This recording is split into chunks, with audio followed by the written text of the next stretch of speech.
If you're experiencing audio glitches on the iPhone 17 series while making calls, sending messages, or using Instagram, here's how you can fix them. First method, open Settings, scroll down and tap General, then tap Software Update.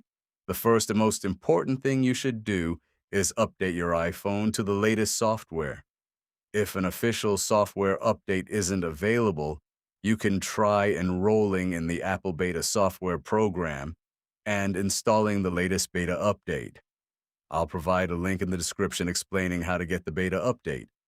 If that doesn't fix the issue, try the second method. Open Settings again, scroll down and tap Accessibility. Then scroll down and tap Audio and Visual. Tap Background Sounds and make sure it is turned off.